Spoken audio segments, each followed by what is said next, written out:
মুহূর্তে চলে যা ওই রাখালের কাছে।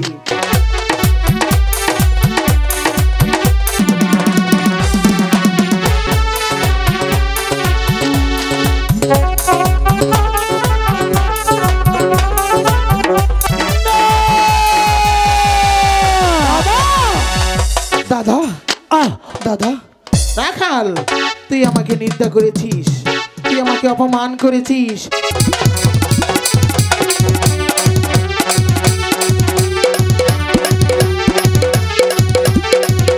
আমাকে ভালো করেছে। হ্যাঁ বাবা, পদ্মামাকে আমরা প্রণাম করি, ঠিক আছে। আর প্রতি বছর পদ্মামাকে একটি করে পুজো দিব।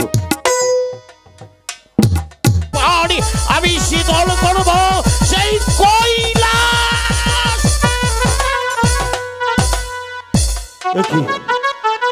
প্রতিদিন এই কমল বিল দিয়ে আমি যাই কৈলাস নগর ধর্ম প্রচার করতে।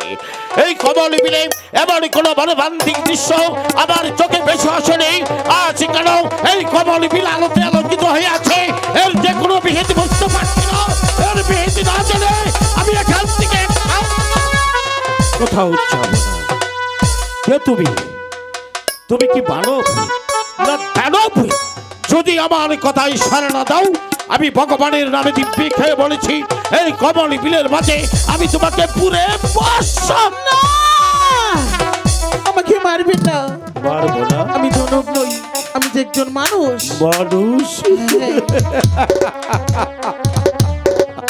ওগো মানুষ, তোমারও ফুলানো ফুটান্ত গোলাপ যেমন তকপক করে উঠেছে এই কমল বিলের মাঝে, আমি যে তোমার রূপে উন্মাদ হয়ে যাচ্ছি। আমি যতই তোমার দিকে তাকাচ্ছি, আমি যে চোখ ফিরাতে পারছি না। আপনি আমাকে স্পর্শ করবেন না। স্পর্শ করবো না? আপনি এখান থেকে চলে যান। চলে যাব? হ্যাঁ, আমি জানতে চাই তুমি এখানে কার অপেক্ষায় বসে আছো? হ্যাঁ, এখানে বসে আছি আমার পিতার অপেক্ষায়। আমার পিতা আসলে আমার পিতার সঙ্গে আমি চলে যাব। তোমার পিতা আসলে তোমার পিতার সঙ্গে চলে যাবে? তোমার পিতা তোমাকে এখানে রেখে সে কোথায় গিয়েছে, কেন গিয়েছে আমি কি জানতে পারি? অবশ্যই, আমার পিতা প্রতিদিন এই রাস্তায় চলাফেরা করে। আমার পিতা আসলে আমার পিতার সঙ্গেই আমি চলে যাব। তোমার পিতা প্রতিদিন এই রাস্তায় চলাফেরা করে? হ্যাঁ গো। তোমার পিতা তাহলে দেখতে কেমন হতে পারে? আমার পিতা ইয়া বড় লম্বা, তার মাথায় আছে জট, তারপর গলায় আছে সাপ, আর হাতে আছে ত্রিশূল, গায়ে আছে বাঘের চামড়া। দেবেতে মহাদেব শিব ঠাকুর। একই ওগো পিতা দেবতা, পিতা।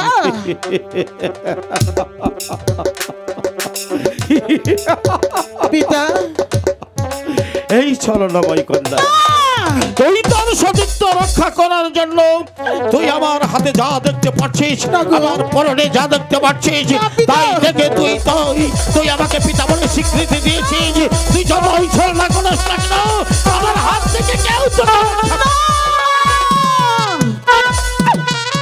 আমি সত্যি করে বলছি, আপনি আমার পিতা দেবতা। আমি তোর পিতা দেবতা হবো কেন? আমার তো কিছুই মনে পড়ছে না। মনে পড়ছে না? তোর জন্ম কোথায় হয়েছে, কিভাবে হয়েছে, তোর জন্মের পরিচয় আমার কাছে খুলে বল। তা না হলে আমি ভগবানের নামে দিব্যি খেয়ে বলেছি এই কমল বিলের মাঝে আমি তোকে পুরে বর্ষ করে দিয়ে যাবো। ঠিক আছে পিতা দেবতা, আমি বলছি আপনি শুনুন। আপনি যখন কৈলাস ভবন যাত্রা করেছিলেন, পাখি পাখির মিলন হয়েছিল। ওই মিলন দেখে আপনার আশাক হয়েছিল। ওই আশাকের যুগে এক ফোঁটা মনি পড়ে যায় পদ্মার পাতার উপর। পদ্মার নাল দিয়ে পাথার লগর দিয়ে পাঁচটার দেবী আমাকে লালন পালন করে এতটুক বড় করেছে। মনে পড়েছে? মনে পড়েছে, সবকিছুই মনে পড়েছে। অনেক দিন আগে আমি গিয়েছিলাম কৈলাস নগর ধর্ম প্রচার করতে। সেখান থেকে ফিরে আসার পথে আমার এক একটা আশাকে মনে পড়েছিল ওই কমল বিলের মাঝে। সেখান থেকে যদি তখন কথা বলে ফেলেছি, তার জন্য তার হতভাগা পিতা মার ওগো পিতা দেবতা, আমি আপনাকে ক্ষমা করে দিয়েছি। সত্যি তুমি আমাকে ক্ষমা করেছো? হ্যাঁ গো পিতা। তুমি যদি আমাকে ক্ষমা না করতে, স্বয়ং ভগবান আমাকে ক্ষমা করতো না। আমি দেবের দেবী মহাদেব, এই পৃথিবীর সবাই আমাকে দেবতা বলে স্বীকার করে একটি করে পালি পূজা দেয়। সেই দেবতা তার কন্যাকে না চিনতে পেরে অনেক কটু কথা বলে ফেলেছে। তাই তো আমি যেতে চেয়েছিলাম কৈলাস নগর কুচুরিপাড়া। আমি যাব না সেখানে। ভগবান তোমার দিদারে মিলিয়েছে, আমি তোমাকে নিয়ে যাব। ঠিক আছে পিতা দেবতা, আমি যাব।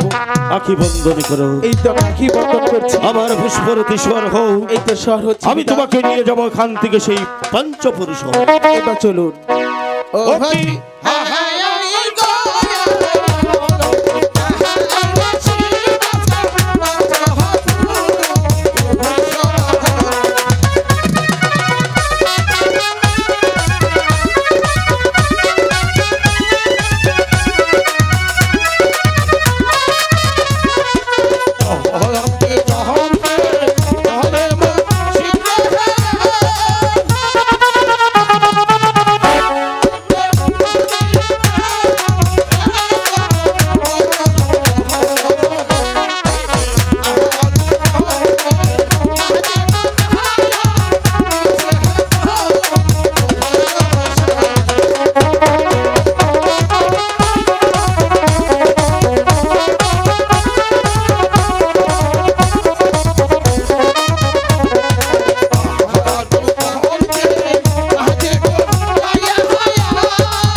রাম রাম রাম। ও মা দুর্গা, এ কি দেখলাম? এ তো দেখছি আমাদের শিব ঠাকুর, তাই না ভাই? ছি, যে শিব ঠাকুরকে আমরা দেবতা বলে স্বীকার করতাম এবং কি পুজো দিতাম, সেই শিব ঠাকুর কিনা কোথা হতে যেন যুবতী কন্যা ধরে নিয়ে হন করে বাড়িতে গেল। ছি, শিব ঠাকুর তুমি এত জঘন্য, এত নীচ, তোমাকে আজ থেকে পুজো তো দূরের কথা, একটা দুব্বর আগাও দেওয়া হবে না। আজ থেকে তোমাকে জানাই ধিক্কার। আখ থো, আখ থো।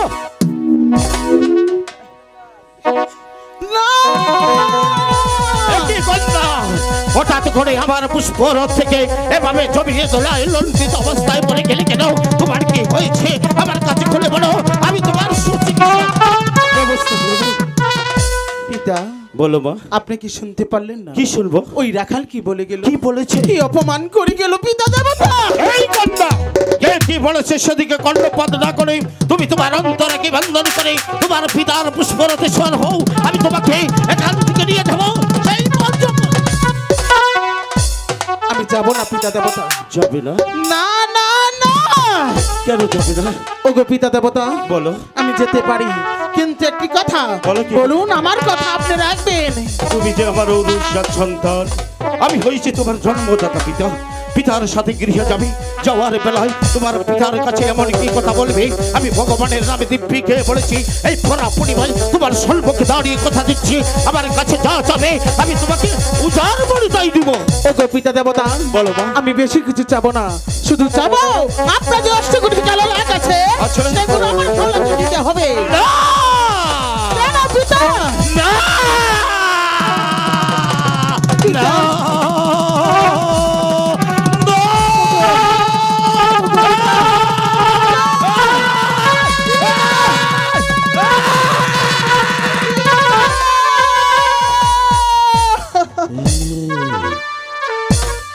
সবে মাত্র তোর সাথে আমার পরিচয় হয়েছে। তুই আমার অভিজাত সন্তান, আমি হয়েছি তোর জন্মদাতা পিতা। তাই তো তোর পিতার সাথে গৃহে যাবে, এই যাবার বেলায় তোর পিতার কাছে এমন কিছু চেয়েছিস যা দেওয়া তোর পিতার পক্ষে সম্ভব নয়। কেন সম্ভব নয় পিতা দেবতা? তুই যে ছোট মানুষ, আপনি যে বলেছেন আমি যাহা চাবো আপনি আমাকে তাহাই দিবেন। বলেছি তাহলে দিন। দেওয়া যাবে না। কেন দেওয়া যাবে না? তুই ছোট মানুষ, এই কালো নাগের বহনে তুই বইতে পারবি না। আমি বলছি তুই অভিমান না করে তুই আমার সাথে চলে আয় গৃহে। এর চাইতে আমি তোকে অনেক বড় কিছু। ও গো পিতা,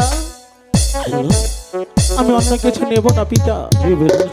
না, এই কালো নাগ তোকে দিতে হবে। হে গো পিতা। এই কালো নাগ আমি দিতে পারি, আমার 3টি শর্ত রয়েছে। বলুন পিতা। পারবে তুমি আমার শর্ত তামিল করতে? হে গো পিতা, বলুন আপনার শর্ত। প্রথম শর্ত হলো, এই কলির যুগে যার এক মায়ের এক সন্তান আছে, তাকে তুমি এই কালো নাগ দিয়ে কোনোদিন দংশন করতে পারবে না। আমি দংশন করব না। দ্বিতীয় শর্ত, বলুন। যার নুন খাবে তার জীবন ভরে গুণ গাবে, তার সাথে কোনোদিন নিমক খারাপই করা যাবে না। করব না পিতা। 3 নম্বর শর্ত, বলুন পিতা। যাবার বেলায় বলবো, তার আগে তুমি ওখানে বসে যাও। আমার অধীনে যত লাগ আছে এই মুহূর্তে দেখে আমি তোমার অধীন করে দিয়ে যাব। তুমি একটি কথা মনে রাখবে, তোমার পিতার সাথে তুমি যে অঙ্গীকার দিয়েছ, এই অঙ্গীকার যদি তামিল না করতে পারো, আমি যেখানে যে অবস্থায় থাকি না কেন সেখান থেকে ছেড়ে দেব। ঠিক আছে পিতা দেবতা। বসে যাও। এই তো আমি বস। সত্যি বলছি। বলে রাম, মহাদেবের ডাকে ছুটে আয়। আল্লাহ তুমি ডাক। আয়।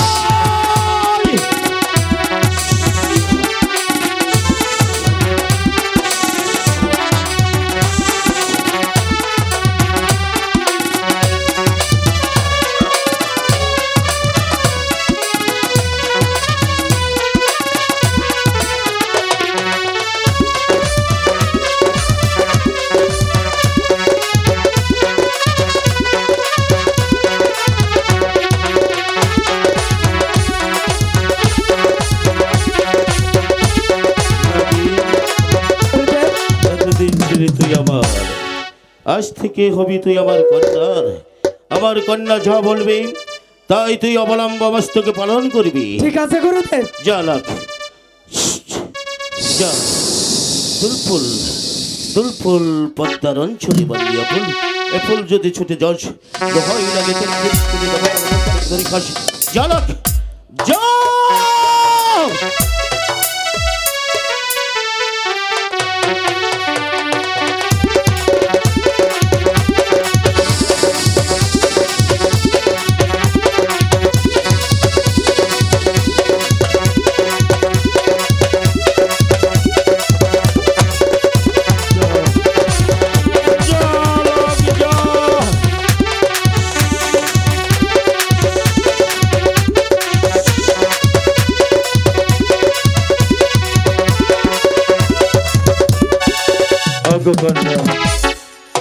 আজ থেকে এই কালো লাগ তোমার অধীন হয়ে গেল। হ্যাঁ গো পিতা। এই কালো লাগকে তুমি যা বলবে তাই অবলম্ব বস্তুকে পালন করবে। ঠিক আছে পিতা দেবতা। মনে আছে 3 নম্বর শর্তের কথা? বলুন পিতা। ওই তো চেয়ে দেখো চাম্পাইপুর নগর, সেখানে বসবাস করে সেই চাঁদ সদাগর। চাঁদ সদাগর? চাঁদ সদাগর, তুমি যাবে সেই চাম্পাইপুর নগর চাঁদ সদাগরের কাছে একটি মাত্র পুষ্পাঞ্জলির জন্য। সেই চাঁদ সদাগর তোমাকে যদি একটি পুষ্প দেয়, মনে রাখবে এই পৃথিবীতে যত হিন্দু বৌদ্ধ খ্রিস্টান আছে সবাই তোমাকে দেবী বলে স্বীকার করবে। ঠিক আছে পিতা দেবতা। আর যদি চাঁদ সদাগর তোমাকে পুষ্প না দেয়, এই পৃথিবীর মানুষ তোমাকে ধিক্কার দেবে। ঠিক আছে পিতা দেবতা। চলে যাচ্ছি স্বর্গধামে 12 বছরের জন্য। যাবার বেলায় তোমাকে একটি কথা বলতে চাই। বলুন পিতা। তোমার পিতার 3টি শর্ত তুমি যথারীতভাবে পালন করবে। আমি আবার 12 বছর পরে এসে আমি তোমার সাথে সাক্ষাৎ করব। তুমি চলে যাচ্ছি, তুমি থাকো আমার কাল লাগ নিয়ে, থাকো তুমি আমার ভক্তবৃন্দদেরকে নিয়ে। ঠিক আছে পিতা দেবতা। ওরে না, এতদিন ছিলি কার অধিকারে? ভগমাসি আপনার পিতার অধিকারে। আজ থেকে আমার অধিকারে। আমি যা বলবো তোর তাই করতে হবে। এই মুহূর্তে চলে যা ওই রাখালের কাছে। রাখাল, তুই আমাকে নিন্দা করেছিস, তুই আমাকে অপমান করেছিস, অপমানের প্রতিশোধ আমি নেব। আমি আসছি। ওরে রাখাল!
হ্যালো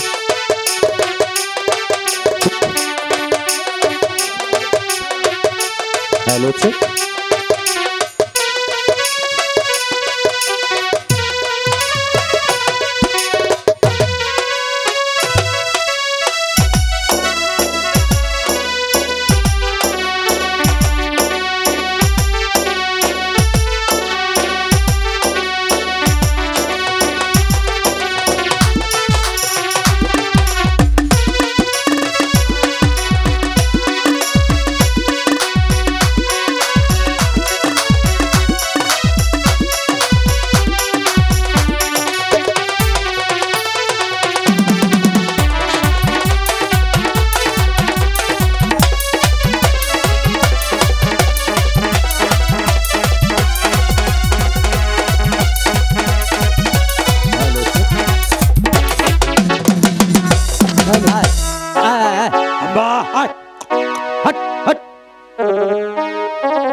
কার্তিক তাহলে কোন বাগানে গিয়েছে গরু নিয়ে?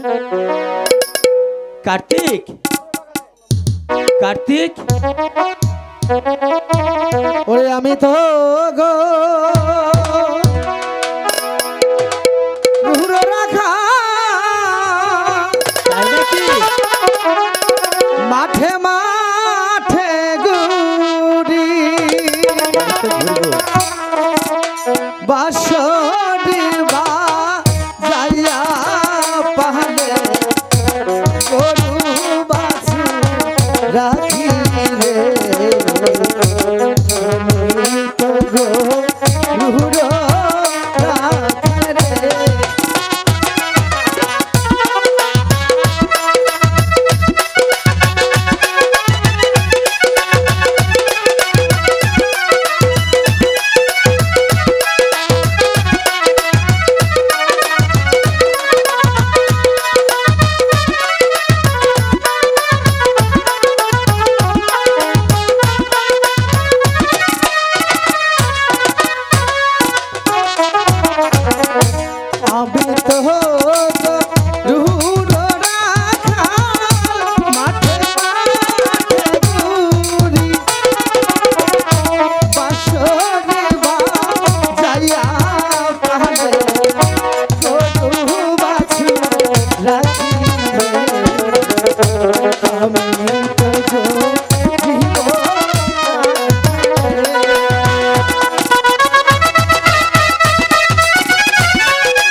হয়তো গরুর পালগুলো হ্যাঁ ওদিকে গেছে।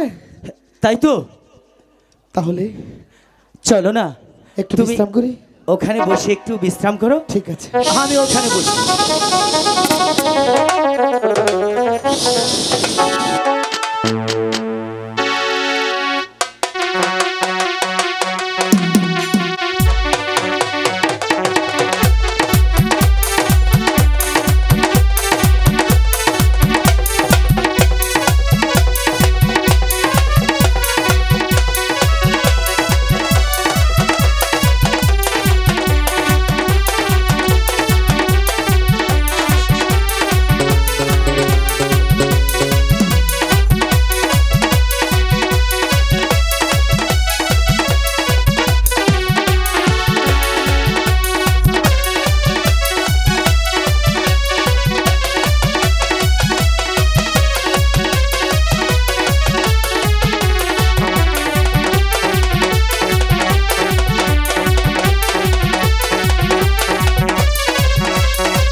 দাদা আহ দাদা দাদা কার্তিক, তোমার কি হয়েছে আহ!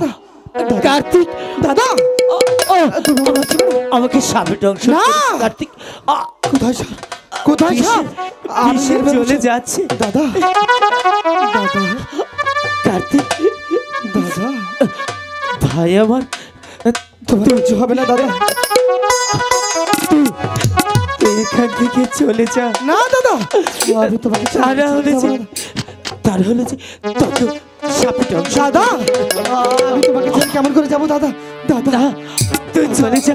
না, দাদা। মাকে ডেকে নিয়ে আসো। দাদা। যাও, তুমি এখানে থাকবে। যাও। মাকে ডেকে নিয়ে এসো। মা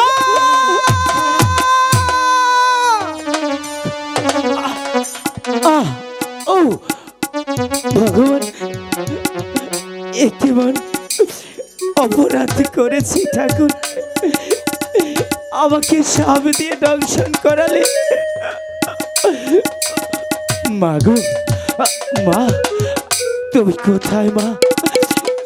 একবার এসে দেখে যাও তোমার ছেলেকে যে সাপে দংশন করেছে মা। আহ! আহ! আমি বিষের জ্বালা সইতে পারছি না মা। আহ!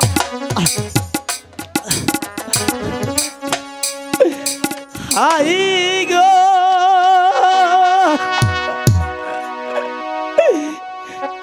কোথায় রইলে ধরো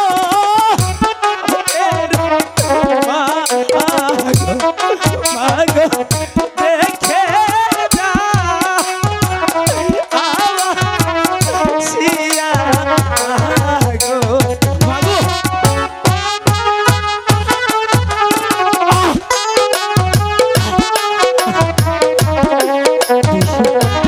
চলে যাচ্ছে মা।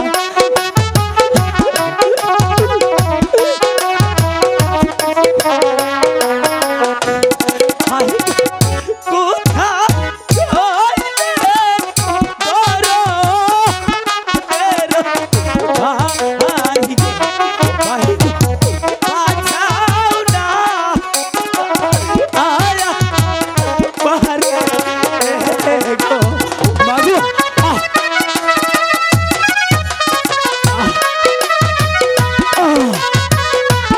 আমি বিষের জ্বালা সত্যি পাচ্ছি না মা।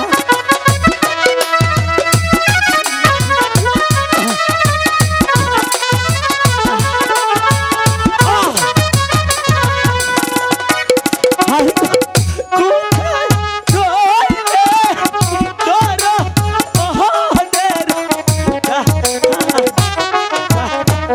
বাঁচাও না আয়া বাহারে গো, মা গো।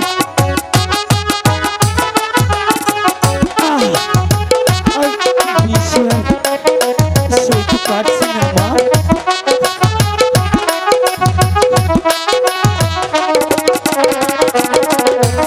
আরে তাকে তো জনি পিতা মনে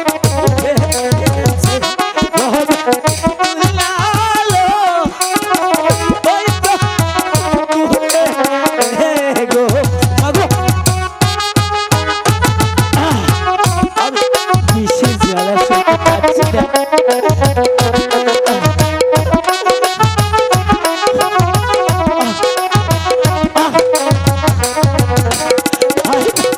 পাতা ব্যথা দিয়া পাতাতে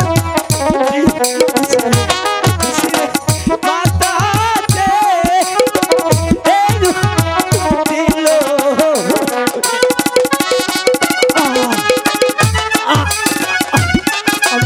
আমি আর সহ্য করতে পারছি না মা।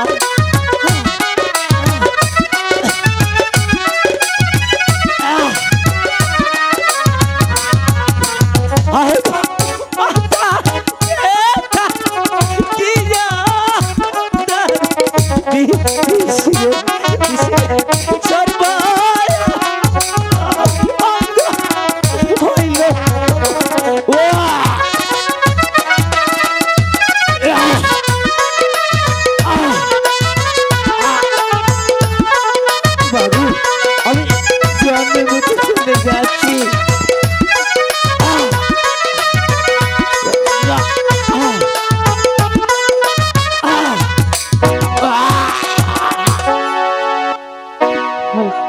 আমার দুটো সন্তান কার্তিক আর গণেশ সেই যে সকালবেলা বাড়ি থেকে বেরিয়ে গেল, আর যে ছেলে দুটি এখনো ফিরে আসলো না।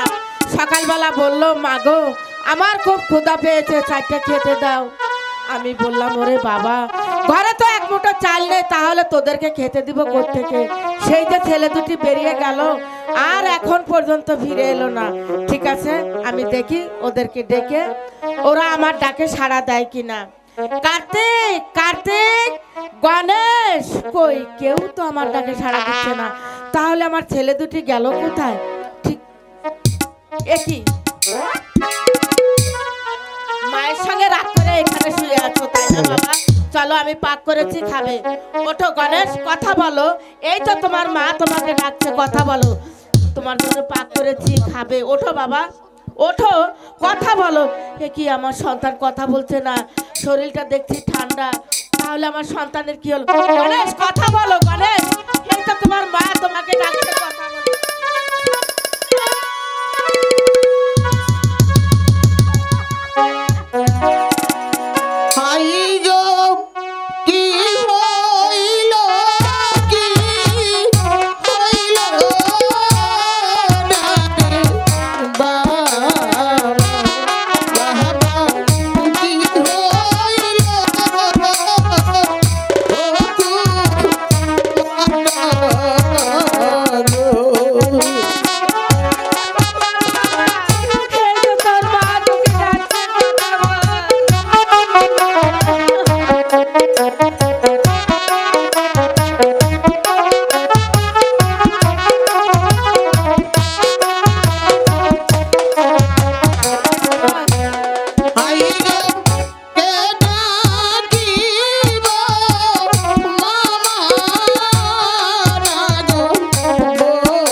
কাঁদলে আমার চলবে না।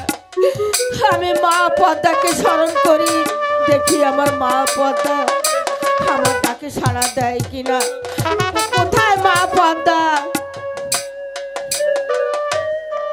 রাখালের মা, আমাকে কিসের জন্য স্মরণ করেছে রাখালের মা? মাগো, কেন তোমাকে ডেকেছি তুমি শুনতে চাচ্ছ? হ্যাঁ মাগো, আমার এই দুটি সন্তান ছাড়া যে আমার আর পৃথিবীতে কেউ নেই। ও গুড়াখালির মা, এ দেখো, আমার সন্তানকে যে সাপে দংশন করেছে মা। না না না, তোমার ছেলে তো সাপে দংশন করেনি, দংশন করেছে আমি। মাগো, আমার সন্তান এমন কি অপরাধ তোমার কাছে করেছে তার জন্য তুমি দংশন করেছো বলো মা? অপরাধ? হ্যাঁ মা। তোমার ছেলে আমার সাথে যে বেয়াদবি করেছে, আমি ওকে উচিত শিক্ষা দিয়েছি। মাগো, তুমি এখান থেকে চলে যাও না রাখালির মা। মা না, তুমি যদি আমার সন্তানকে ভালো করে না দাও তাহলে তুমি আমারও জীবন নিয়ে নাও। তবু তবু এই পৃথিবী থেকে আমি আর বাঁচতে চাই না। তুমি আমার সন্তানকে ভালো করে দাও মা, তুমি আমার সন্তানকে ভালো করে দাও। রাখালির মা, তোমার ছেলেকে ভালো করতে হলে তোমার কি করতে হবে জানো রাখালির মা? বলো মা। আমাকে একটি পুষ্পাঞ্জলি দিতে হবে, তুমি তোমার ছেলেকে ফিরে পাবে। মাগো, সাউন্ড মিষ্টি পাই না, কি এটা সাউন্ড এরকম লাগে কেন? বাড়ি খাইছো মাগো, মিষ্টি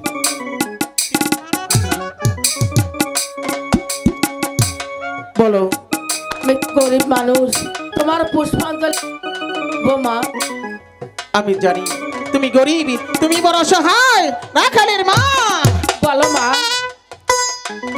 ওই চেয়ে দেখো, পাশের গ্রাম দেখা যাচ্ছে, হ্যাঁ মা। ওই গ্রামে গিয়ে 7 বাড়ি ভিক্ষে করে আমার জন্য পুষ্পের আয়োজন করো, তবেই তোমার ছেলেকে ফিরে পাবে। ঠিক আছে মা, সেই 7 বাড়ি ভিক্ষে করে যদি আমার সন্তানকে আমি বুকে ফিরে পাই তাহলে আমি নিশ্চয়ই এই 7 বাড়ি ভিক্ষা করে আমি তোমার পুষ্পাঞ্জলি দিব মা। ঠিক আছে, তাহলে চলে যাও।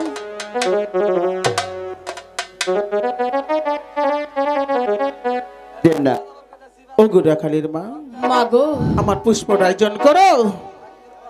ঠিক আছে, আমি তাই করছি।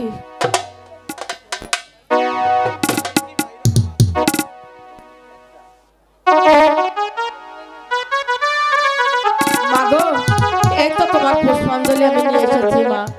ও গুড়াখালির মা, মাগো, ওই তো বিন্না গাছের গোড়া, ওই গাছটি ঘুরে দাও, আমি সদরে গ্রহণ করে নেব। হ্যাঁ ঠিক আছে মা, আমি তাই দাঁড় রাখছি। এবার তোমার ছেলের পাশে বসো, আমি তোমার ছেলেকে ভালো করে দিচ্ছি। ঠিক আছে মা। আই কালোলা,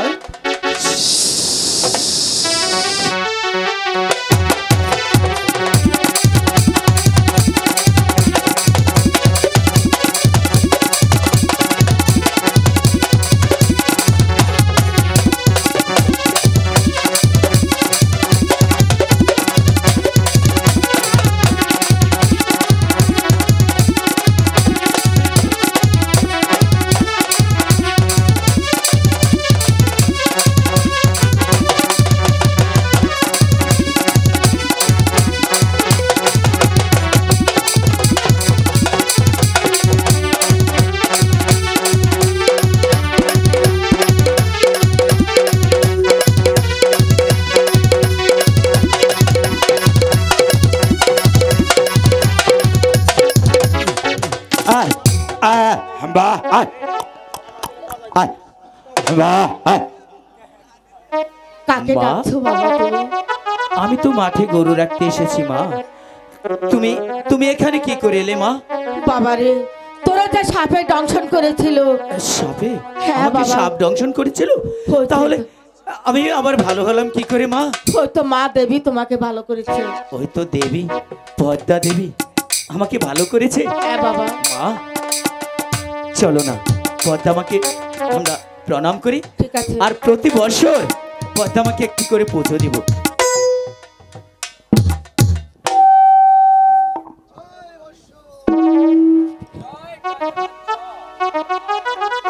ও গুড়াখাল, বলো। বলেও জানো এই পদ্মার সাথে বেয়াদবি না হয়, আর কখনো বেদবি হবে না। আর যদি বেয়াদবি হয় এর সাথে উচিত শিক্ষা আমি দেব। কথাটা মনে রেখো রাখাল। আর কখনো বেদবি হবে না। এবার চলে যাও। ঠিক আছে বিদায়। মা, এবার তাহলে আমরা বিদায় আসি। রাখালের মা। বিদায় পদ্মা মা। না না না, আমি আর বাড়িতে বসে থাকবো না।